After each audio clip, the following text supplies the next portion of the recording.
여호와께로부터 예레미야에게 말씀이 임하니라. 이르시되 너는 여호와의 집 문에 서서 이 말을 선포하여 이르기를 여호와께 예배하러 이 문으로 들어가는 유다 사람들아 여호와의 말씀을 들으라. 만군의 여호와 이스라엘의 하나님께서 이와 같이 말씀하시되 너희 길과 행위를 바르게 하라. 그리하면 내가 너희로 이곳에 살게 하리라.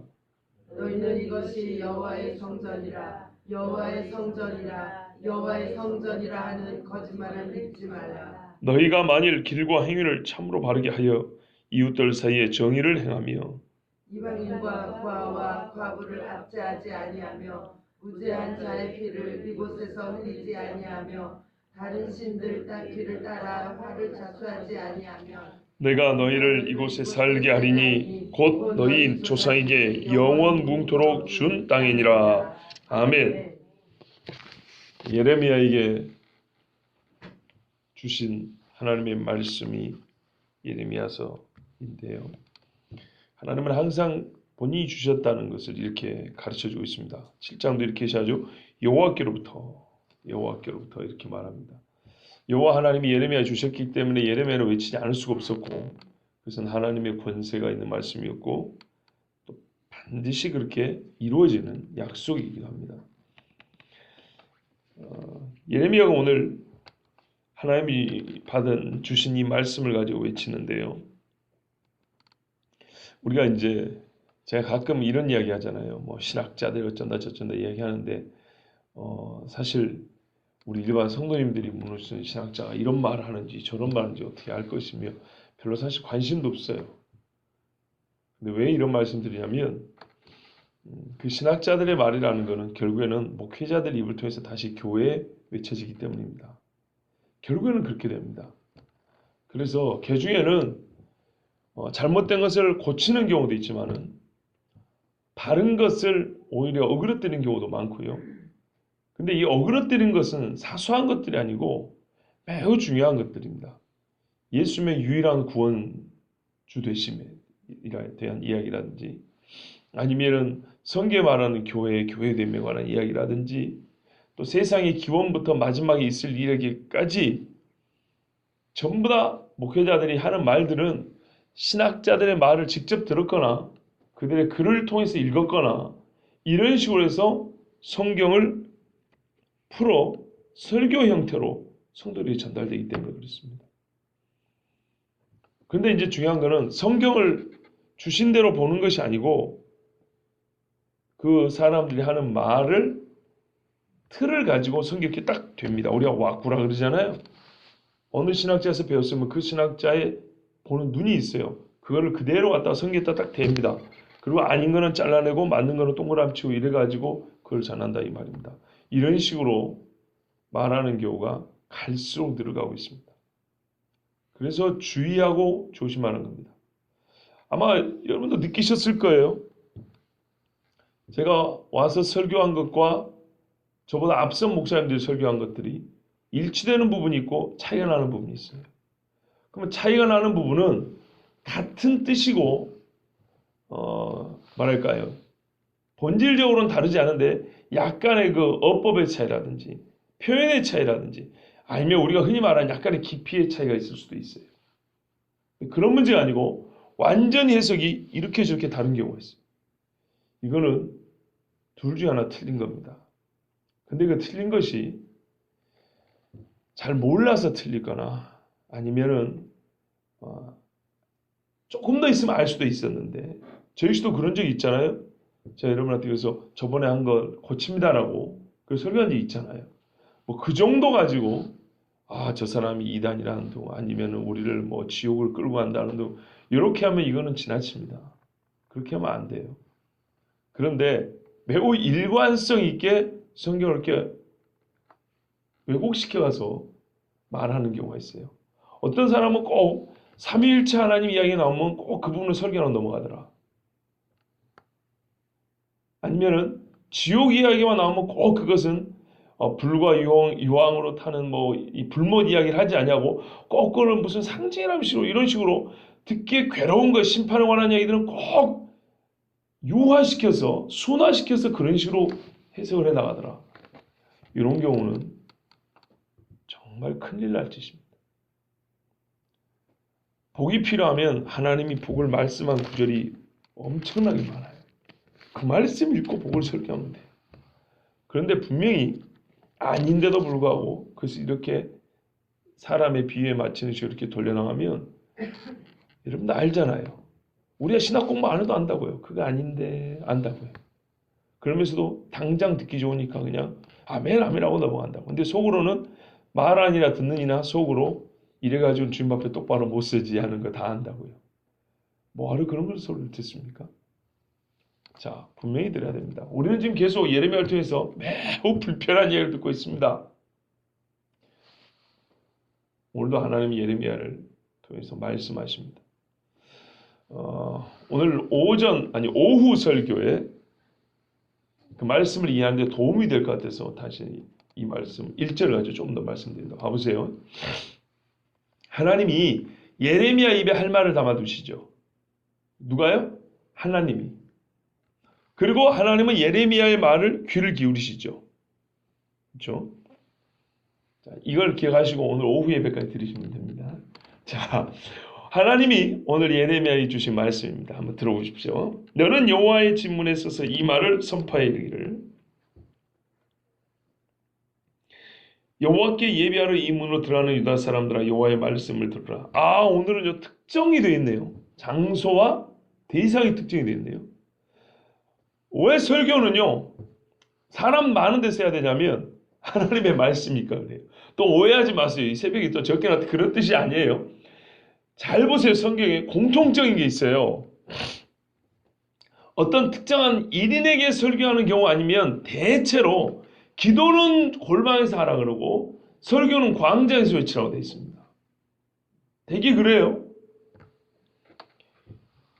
여호와의 진문에 서서 그러니까는 성경문에 딱 서가지고 사람들이 들어올 때 외치라 이 말이에요. 그러면은 한 사람 들을 때마다 새로운 게 아니라 이 맥락으로 볼 때는 어떤 절기였던 모양이에요. 많은 사람들이 무리지어 오는 그런 타이밍이란 말이에요. 딱 하나님이 베드로를 그 예수 돌아가신 후에 그 6월절 무교절 이때쯤에 그리고 오순절 있죠. 오순절. 예, 오순절에 외치게 하셨잖아요. 그것처럼 이 절기를 지키러 예루살렘 오는 사람들이 이 무리지어 올 때 예레미야를 그 앞에 세워두셨어요. 그러면서 외치게 했어요. 여호와께 예배하러 이 문으로 들어가는 유다 사람들아 하나님의 말씀을 들으라. 그리고 외치는 거예요. 참. 근데 뭐라고 외칩니까? 잘하였다고 외칩니까? 아니죠.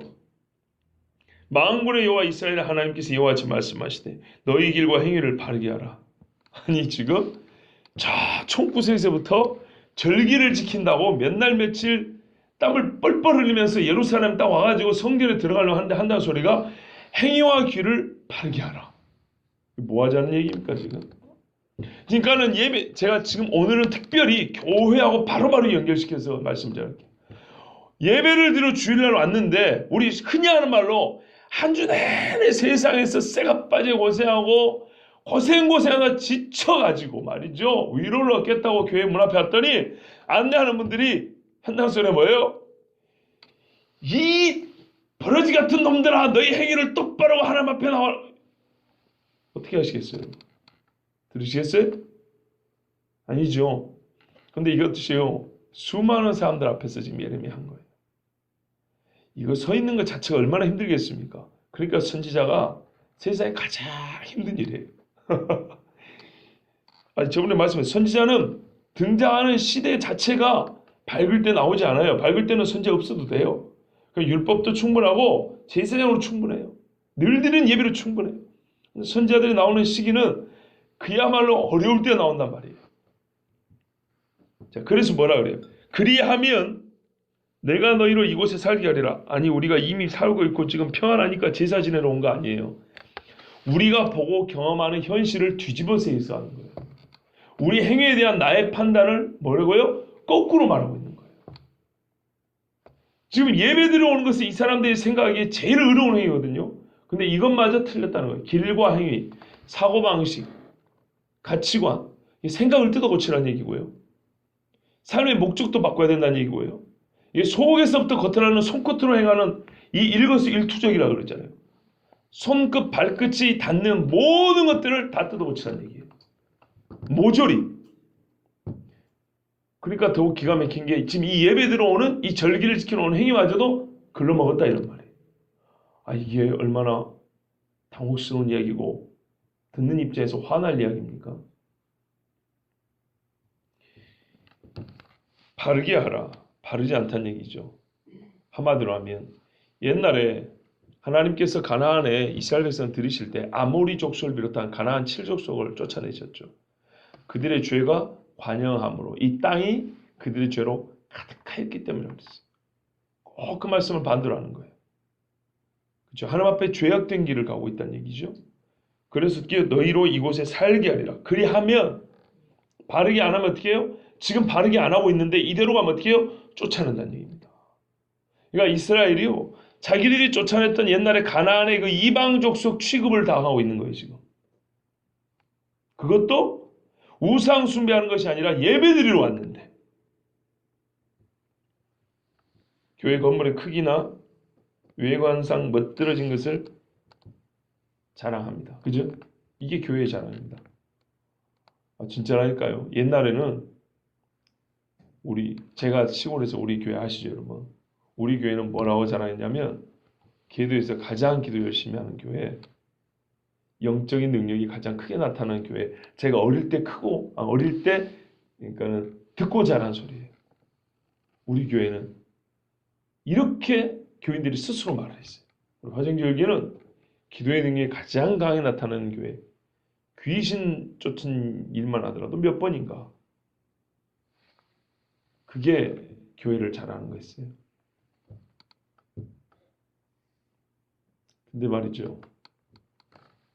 요즘에 우리나라에 뭘 자랑합니까? 굳이 얘기 안 해도 아시죠? 되게 말이죠. 교회를 자랑하는 사람들의 이야기들 한번 들어보세요. 뭘 자랑하는가?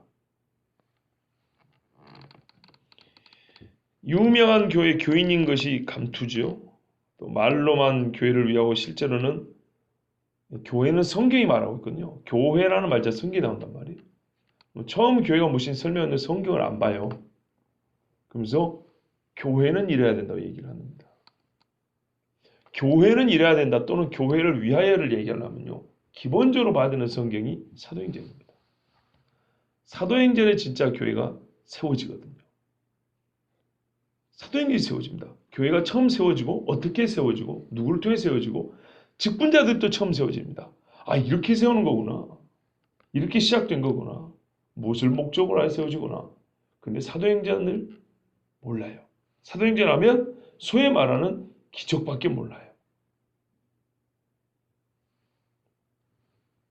또는 교회 문제가 생기잖아요. 그럼 어떻게 해야 되죠? 고린도전서를 보셔도 충분히 해결할 수 있어요. 고린도전서가 여러 서신서 중에서 교회 문제가 제일 많이 등장하고요. 그 문제 해결을 위해서 쓰여진 성경은 과언이 아니에요. 그러면서 하나님과 주신 바른 길을 찾게 되죠. 하여튼 근데 안 읽어요. 그럼 우리 주님 뭐라고 말씀하실까요? 강단에 올라가는 너여 길과 행위를 바르게 하라. 그리하여야 이 자리에서 말씀을 전하게 하리라. 예배당에 들어가는 너요 옷 매무새만 이렇게 가다듬지 말고 네 길과 행위를 하나님 앞에 똑바로 해라. 이 말씀 매우 강력한 표현입니다. 철두철미하게 고쳐라 이런 말입니다. 그렇지 않으면 뒤도 나오지만 이 성전에서 너를 쫓아내버린다 그랬어요. 더욱이 이렇게 말씀하는 이유가 있어요. 우리가 저번에 한번 들었지만 4절을 보세요. 이 사람들이 하는 말이 이래요. 이것이 여호와의 성전이라. 이것이 여호와의 성전이야. 여호와의 성전. 얼마나 자랑스러운지. 뭐 우리나라 대형교회 맞죠? 여기가 내가 다니는 교회라고. 아, 우리 교회라고 말이지. 자랑합니다. 그런데 말이에요. 5절을 보십시오. 너희가 만일 길과 행위를 참으로 바르게 하여 그랬잖아요. 이렇게 해야 이것이 여호와의 성전이 될 것인데 뭐가 바르게 한 거냐? 거꾸로 말하면 지금 뭘 안 하고 있냐? 이들은 예배드리면 다라고 생각하는데 뭘 안 하고 있냐? 이웃들 사이에 정의를 행하며 정의가 없어요. 이방인과 고아와 과부를 압제하지 말며 자기 힘이 조금만 있으면 다른 사람 막 압제해요. 함부로 요즘 말로 하면 이런 식이죠. 갑질한다는 얘기입니다. 무죄한 자의 피를 이곳에 흘리지 아니하며 성전에서 무죄한 자의 피를 흘렸어요. 예를 들면 예전에 요아스 왕이 여호야다 대제사장의 아들 스가랴죠. 이름이 둘이도 바가랴라고 하기도 하는데 이 제사장의 아들을 쳐 죽여버렸어요. 제사장을 죽인 거예요. 성전에서. 왜 또 모른 표정을 지으세요. 요아스라고 7살의 왕대에 있잖아요. 아합의 딸 아달랴가 다윗의 집안 남자 다 죽일 때 그 누나가 시집 일찍 간 누나가 있단 말이에요. 그 누나가 대제사장을 결혼했거든요. 매형이 대제사장이에요. 그래서 얘를 숨겼단 말이에요. 거기서 유일하게 다윗의 씨에 남은 아들이라고. 근데 얘가 이제 좀 크니까 대제사장이 와가지고 자기 어린 처남을 왕으로 다시 세우려고 사람들 모아가지고 왕으로 옹립했단 말이에요. 그래서 얘가 매형 말도 잘 듣고 해가지고 살아있을 때는 정말 하나님 잘 섬겼어요. 근데 죽고 나니까 그 아들이 이제 제사장이 됐을 거 아니에요. 대제사장이 됐을 거 아니에요. 그때부터 타락을 해가지고 말을 안 들은 거예요. 제사장 말을. 그리고 오히려 어떻게 해요? 자기로 말하면 조카란 말이에요. 누나의 아들이니까. 그것도 대제사장이라고 볼 수 있죠. 대제사장 아들이니까. 성전에서 쳐 죽여버렸어요. 이 피가 지금 해결됐다는 얘기입니까? 안 해결됐다는 얘기입니까? 안 해결됐다는 말이에요. 하나님이 있는 것 같죠. 그게 오래전 이야기거든요. 오래전 이야기로 하나님이 잊어먹은 것 같죠. 안 잊어먹는다니까요. 여기에서 아직 내 제사장의 피냄새가 난다 이 말이에요. 하나님이. 다른 신들들을 따라 화를 자초하지 아니하면 지금 어떻게 해요? 우상이 똘똘똘 따라다니고 있어요. 우상이 쌓아놓은 똥을 핥고 있다 이 말입니다. 이걸 우리 교회식으로 말해볼까요? 성도 안에 사사로운 감정이랑 옳고 그름을 정확히 분별해 말할 줄 알고 가난한 자와 슬픈 자의 친구가 되어주고 억울한 자에게는 변호자도 좀 되어주고 내일 아니까 뒷짐지지 말고 모든 악하고 더러운 이익을 쫓아다니지 않는다면 예수 그리스도께서 머리이신 교회가 될 것이다. 그렇지 않으면 너희들끼리 다 주인에 먹고 왕인데 먹고 사사시대가 똑같은 거죠. 그럼 어떻게 됩니까? 쫓아냅니다. 그리해야만 이런 것을 자초하지 아니하면 내가 너희를 이곳에 살게 하니 곧 너희 조상에게 영원 묵토록 준 땅이니라. 이 성전뿐만 아니라 이 땅에서 너희가 편히 살 것이다. 이 교회에서 예배하게 될 것이고 너희 사는 처소가 복이 있을 것이다. 이런 말씀입니다. 이걸 다르게 표현하면 내가 여전히 이곳에 너희를 만날 것이라는 거예요. 너희가 여기 산다 그랬죠. 그러면 바르게 행하지 않으면요? 쫓아낸다는 얘기죠. 하나님은 여전히 그곳에 계시고 걔들만 쫓아낼까요? 아니요. 나도 떠난다 이런 말이에요. 왜 하나님이 거기 계십니까? 내 백성과 함께 있으라고 하는 거예요. 그런데 내 백성이 없으면 하나님은 어떻게 해요? 그곳에 죄가 또 가득할 것이고 악인들이 가득할 것이고 하나님이 거기에 계시겠습니까? 아니요. 너희가 나에게 등을 돌리면 내가 너희를 떠날 것이다. 그리고 너희는 그 복받을 자격이 없으니까 쫓아내버릴 것이다. 너희를 쫓아내는 동시에 나도 그 땅을 버리고 나가버린다. 이런 말씀이 얼마나 무섭습니까? 그러니까 교회가 하나님 앞에 예배드리러 온다고 저 성전에 사람이 1명, 2명 온다고 기뻐할 일이 아니에요. 왜 우리가 새가족을 쉽게 받지 않냐? 교회 오면은 처음부터 막 등록하십시오. 대교회 가면 난리거든요. 왜 그런 말을 먼저 하지 않냐? 등록 안 하고 그냥 교회에 다니고 예배하는 거 용납해 줄 수 있어요. 그러나 등록을 한다는 것은 이제부터 진정으로 같은 신앙관을 가지고 신앙생활을 한다 이런 말입니다. 여러분 각 가정에 외부 사람을 쉽게 받아들입니까? 안 받아들이죠. 받아들일 때는 미워서가 아니라 우리 가족이 되려면 약속이 있을 거 아닙니까? 하다못해 여관이나 호텔에 가도 지켜야 될 수칙이라는 게 있잖아요. 그러지 않으면 돈을 아무리 줘도 여기서 살 수 없는 거죠. 하룻밤 못 자는 거죠. 성도의 공동체를 온전하기 위해서는 필요합니다. 예. 쉽게 막 오라소리 잘 안 합니다. 그러나 이제 물론 어느 정도 시간이 지나면 물어보는 것도 서로 예의죠. 안 물어보면 오히려 또 냉담하게 생각하니까 정이 없다고 오해하니까 이렇게 해서 서로 조심스럽게 하여튼 의사를 물어보고 하나의 공동체가 되어갑니다. 근데 어쨌든 오늘 우리가 신앙생활하는 교회를 보면 너무나 많은 자랑거리들이 있어요. 여호와의 성전이란 말 자체가 이거는 최고의 자랑이거든요. 예수님의 제자들도 그랬잖아요. 선생님 보십시오. 이 성전을 보십시오. 막 그랬잖아요. 그러나 그것은 하나님 앞에 아무런 의미가 없어요. 행위를 바르게 하지 않으면 아무 의미가 없어요. 여러분 그런데도 불구하고 이런 일을 돌이키지 아니하고 회개하냐, 즉 회개에 합당한 열매를 맺지 아니하고 교회들이 뭘 하냐, 무슨 짓을 하고 있냐. 제가 하나의 또 오늘 교회적으로 설교를 한다 그랬잖아요. 예를 들면 이런 거예요. 어떤 교회가요, 서로 고소고발까지 하면서 온갖 거짓말로 정말 주먹질을 하기 직전까지 뭐 그 정도로 피투지에서 왔어요. 근데 교회가 갈라졌어요. 그리고 그 다음에 이제 소위 이제 목사 청비하기 전에 주일 예배를 인도하기 위해서 외부 강사들을 부르잖아요. 뭐 본교회 목회자들 괜찮지만 뭐 그렇지 않을 경우는 외부에서 또 강사들을 부른다고요. 어느 뭐 신학 교수도 부르고 어디 큰 교회 목사도 부르고 뭐 이렇고 주일 예배를 인도를 하게 한단 말이에요. 그런데 제가 그래서 한번 관심 있어서 봤거든요. 근데 되게 그 강사로 목사들이 뭘 설교하는지 아십니까? 되게 주제가 딱 요약이 됩니다. 치유 회복입니다. 왜? 당신들 싸움이라고 상처를 너무 많이 받았거든. 이제는 하나님이 치유하실 일만 남은 거예요. 여러분 앞뒤가 다 잘라졌지 않습니까? 봐보세요. 왜 상처를 받았죠? 왜 갈라졌죠? 근본적인 이야기 없어요. 그러니까 치유 회복이래요. 뭘 위하여? 어떻게 해요?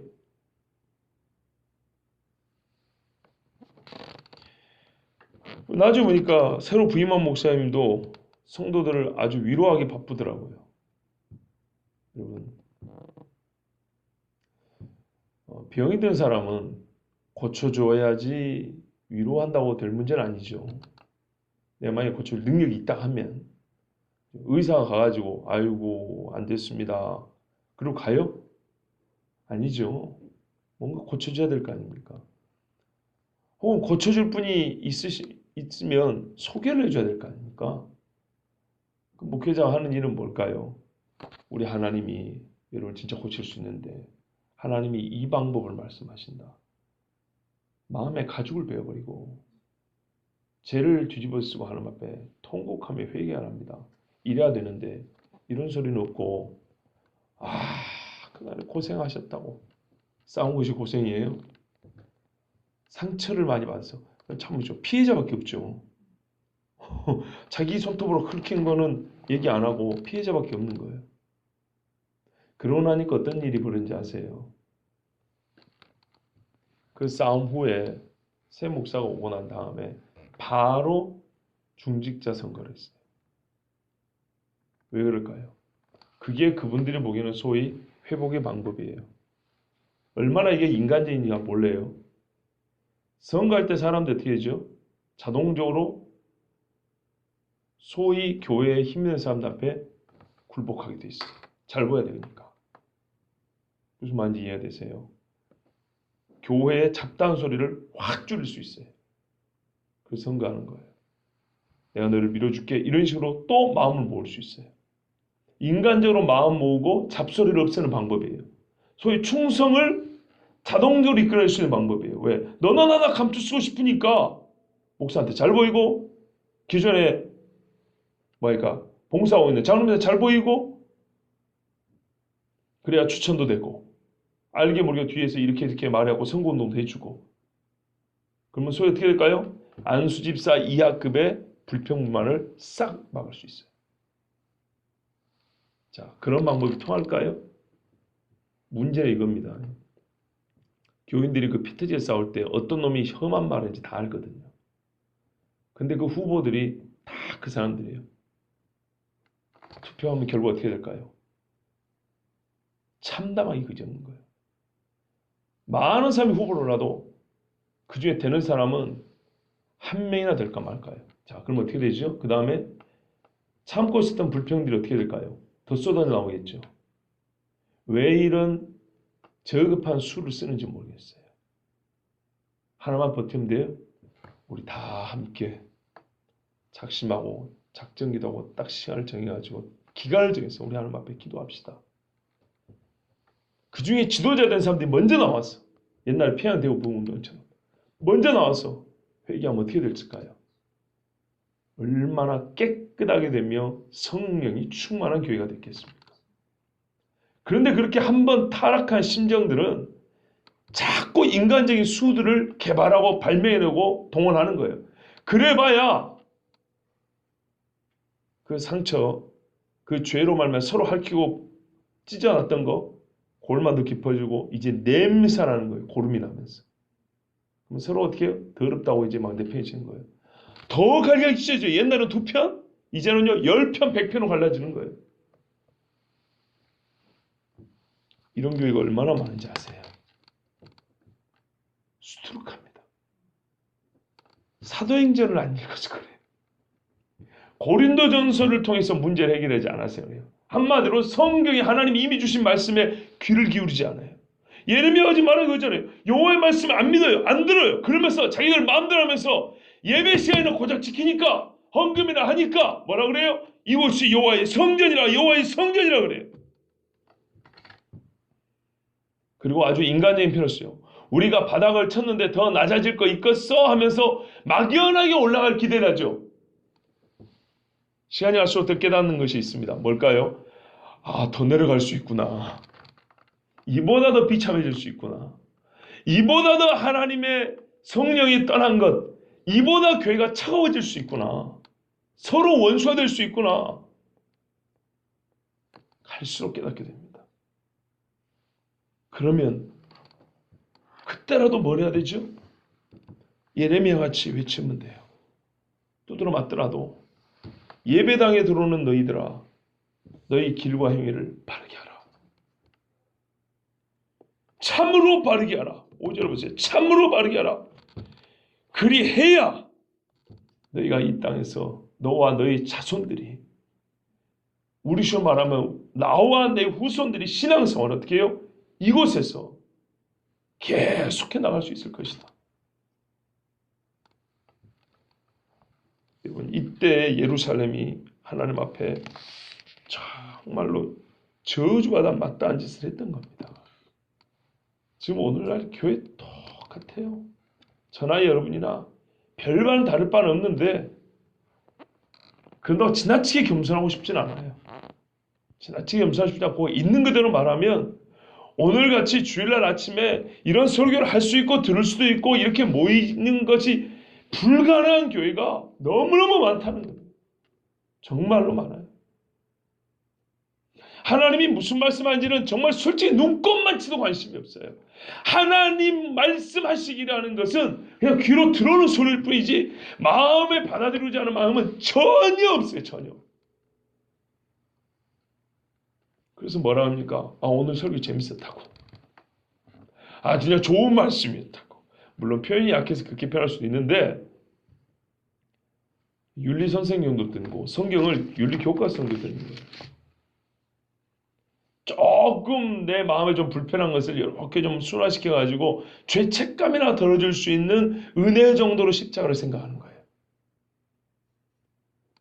죄책감에서 자유가 아니고 죄에서 자유라고 그랬어요. 요한복음이 그랬습니다.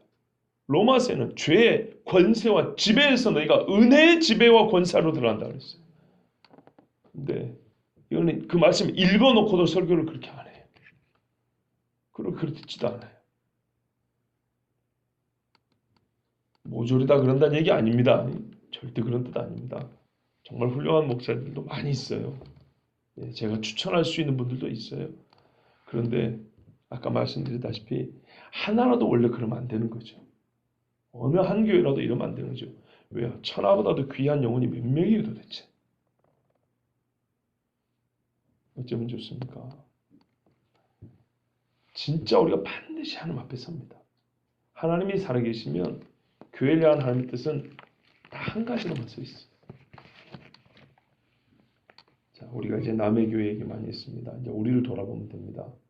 주일 예배부터 어떻게 드려야 될까요? 하나님 앞에 물질은 또 어떻게 드려야 될까요? 형제자매 안에 언어는 또 어떻게 이게 언어 생활을 해야 될까요? 특히 우리 젊은 친구들 많은데요. 교회 젊은 애들이 성적으로 문란하게 일을 말할 수가 없어요. 우리 교회는 제법 제가 보기에는 건전한 것 같은데 그것도요. 아이들끼리 두지 않냐고 어른들이 같이 예배드리기 때문에 더 보호가 된다는 거 아셔야 됩니다. 이게 알게 모르게 미치는 영적인 영향이 대단합니다. 여러모로 그래서 참 감사한 것들이 많습니다. 그러나 이것이 가만히 있다 지켜지는 것이 아닙니다. 하나님 앞에 늘 우리가 길과 행위가 바른지 늘 확인해 봐야 됩니다. 그리고 하나님 앞에 기도해야 합니다. 여호와의 말씀을 읽고 들어야 합니다. 희한하죠. 별거 아닌 것 같은데요. 안 들을 때와 들을 때는 확실히 차이가 있고요. 기도할 때 안 할 때는요. 분명히 우리 삶에 능력의 차이가 있어요. 경건의 차이가 있어요. 맞아요. 오늘 이 새벽에 나오신 여러분에게 정말 하나님 앞에 너는 내 사랑하는 아들, 딸이라 인정받기 부끄럽지 않냐고 여러분이 다니고 예배하는 이 교회가 언제 어느 때라도 누구에게라도 이곳은 하나님의 교회라고 말하는데 부끄럽지 않은 교회가 될 줄로 믿습니다. 하나님께서 우리를 바른 길과 행위로 인도해 주실 것입니다. 기도하겠습니다.